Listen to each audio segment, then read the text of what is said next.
पाकिस्तान का मुस्तकबिल अब हिंदुस्तान तय करेगा। और एक्चुअली पाकिस्तान के बड़े हिस्से पे शायद ये काबिज भी हो जाए, अंदर दाखिल हो जाएंगे पाकिस्तान में, बहुत अंदर तक आ जाएंगे। जब से धुरंधर 2 रिलीज हुई है तब से लिब्रान डूज और पाकिस्तान प्रेमियों का काफी मेल्टडाउन हो रहा है। वो एक मेजर का किरदार बनाया गया है जो रॉ का एजेंट था और पाकिस्तान में आया और यहाँ पे आके तबाहकारियां फैला गया, लेकिन किसी को कानो कान खबर तक न हुई। वाह भाई वाह। चौधरी असलम को कराची की सतह पे कोई गोली से मार के नहीं उड़ा सका।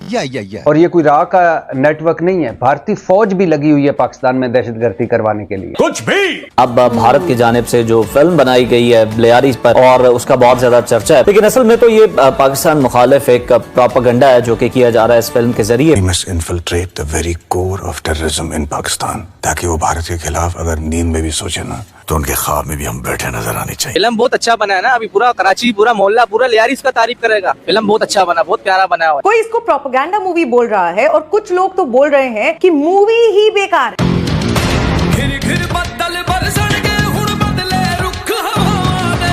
रॉ की कोई इन्वॉल्वमेंट थी, क्योंकि अब इंडिया ने एक फिल्म बनाई है, उन्होंने बताया कि हमारा एक एजेंट वहाँ पे था। पार्ट 1 में तो फिर भी किसी हद तक देखने के लायक कुछ चीजें थी, 8-10% सच्चाई थी, लेकिन जो दूसरी फिल्म आई है इसकी पार्ट 2 आई है, ये तो मुकम्मल तौर पर हम समझते हैं कि एक स्पाई मूवी है, एक मुकम्मल तौर पर इंडिया का प्रोपेगेंडा है। अबे साले धुरंधर मूवी के हवाले से क्या कहेंगे? पूरी दुनिया के अंदर लियारी को उसने फेमस कर दी है। धुरंधर मूवी इस वक्त दुनिया के अंदर छाई हुई है और सारे रिकॉर्ड तोड़ दिए धुरंधर ने। ये बिल्कुल ये है कि इसकी वजह से जो है ना लियारी फेमस हो गई है। लियारी को पहले कोई जानता नहीं था। अब है ना लाइन पे। इंटरनेशनल कोर्ट ऑफ जस्टिस के फैसले को कि जनाब इनको एक डिफेंस जो है ये बेशक दहशतगर्द है, स्पाई है, जासूस है, एक होस्टाइल फॉरेन एजेंसी का।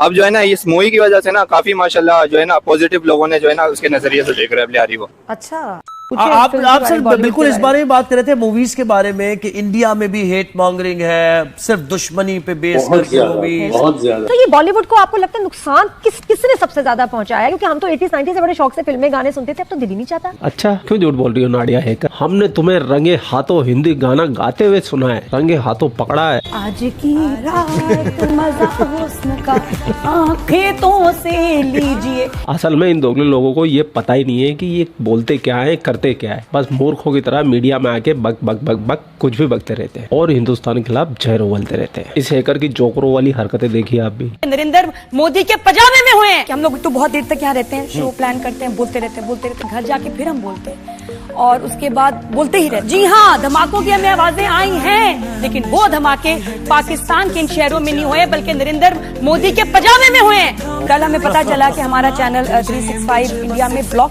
कर दिया गया। VPN लगा के देखें। बिल्कुल बिल्कुल VPN लगा के देखिए। Your country needs you right now.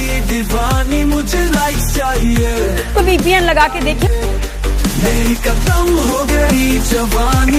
किसी पागल कुत्ते ने काटा था तो VPN लगा के देखिए और तुम लोगों को अपने फॉलोअर्स, अपनी लाइक्स, अपने व्यूज की पड़ी है शेम। नाडिया पूरी तरीके से एक्सपोज हो गई है। इसकी हरकतें आपने देख ली, बंदरों की जैसे कैसे उछल कूद करती रहती है, कभी क्या बोलती है कभी क्या बोलती है। नाडिया हैकर, अगर तुम ये वीडियो देख रही हो तो तुम थोड़ी सी शर्म कर लेना। खैर शर्म तो तुम पाकिस्तानियों में होती नहीं है, लेकिन फिर भी कर लेना और हिंदुस्तान के खिलाफ बोलने से पहले थोड़े सबूत जमा कर लेना। लेकिन ये सबूत कैसे जमा करेगी भाई? ये तो हैकर है हैकर। हिंदुस्तान का 70% बिजली का निजाम हैक कर लिया था, 70% बिजली हैक कर ली थी भाइयों इसने ऑपरेशन सिंदूर के दौरान। तो भैया इन लोगों से सच्चाई की तो उम्मीद करना ही बेकार है। बॉलीवुड आजकल बहुत ही वल्गर अंदाज से पॉलिटिसाइज हो गया और मोदी का जो एक आइडिया है पॉलिटिक्स का या गवर्नेंस का, उसी को वो ट्रांसलेट कर रहे हैं। इंतहाई तंग नजर किस्म का सिनेमा बन गया वो बॉलीवुड जो बहुत वसी था, जिसमें डायलॉग था, जिसमें मुकालमा था, जिसमें खूबसूरती थी, वो बिल्कुल महदूद हो गई। सब आपकी धुरंधर जो है पैसे कमा लिए इसने, ढेर सारे कमा लिए। अभी चल रही है ये, अभी चल रही है तो 2-3 हजार करोड़ पे चली जाएगी ये। इस खुशी में जो 1000 करोड़ कमाया ना, आधे तो हमें भी देनी चाहिए। स्टोरी तो हमारी है, कहानी हमारी। कोई तरीका है भीख मांगने का? फिर और किसी ने तो चौधरी असलम की बेवा को भिजवा दे।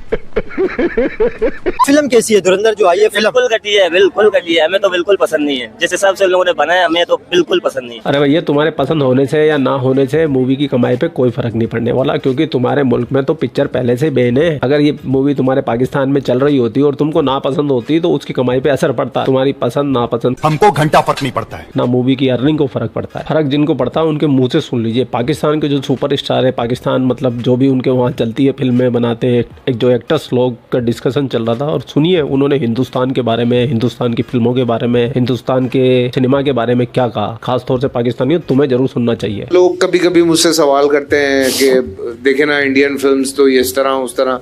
मैंने कहा भाईजान जब पैसों का कंपैरिजन सुनोगे ना तुम सर पकड़ के बैठ जाओगे। बिल्कुल कि वहाँ पे फिल्म जब टीवी पे बिकती है तो कितने की बिकती है और हमारे यहाँ जब बिकती है तो कितने की बिकती है। बिल्कुल जमीन आसमान का, तो जमीन आसमान का फर्क है। ऑब्वियसली पब्लिक 1.25 अरब की आबादी है यार, तो हम तो और उसके अलावा उनको शौक है वहाँ पे फिल्म देखने का। स्क्रीन्स कितनी ज्यादा है, सिर्फ अगर बॉम्बे की आप बात करें, मुंबई की, बिल्कुल, तो पाकिस्तान से इस वक्त डबल है वहाँ पे। हाँ बिल्कुल, उससे भी ज्यादा है, डबल से भी ज्यादा होंगे बल्कि। मैं तो कहता हूँ 3-4 डबल करके। हाँ कोई उससे भी ज्यादा स्क्रीन है। अगर वही अब बड़ा फर्क पड़ता है उससे। हाँ बहुत फर्क पड़ता है यार, और लोग टिकट सस्ती है, सबसे जरूरी बात है। को बताऊं, इंडिया के बारे में मुझे कुछ नहीं पता, वो हमसे बिल्कुल टोटली अलग है। उनका जो एक मजहब है वो अलग है, हमारा मजहब अलग है। बस मुझे इतना पता है कि वहाँ पर जो वहीं पे बात आ जाती है कि हम लोग इंडिया को बिल्कुल पसंद नहीं करते, लेकिन उसकी मूवीज, उसके ड्रामेज, उसके सीरियल्स, ईच एंड एवरीथिंग मेरे दिमाग में अभी तक रटे हुए हैं। और मैं रोजाना रात को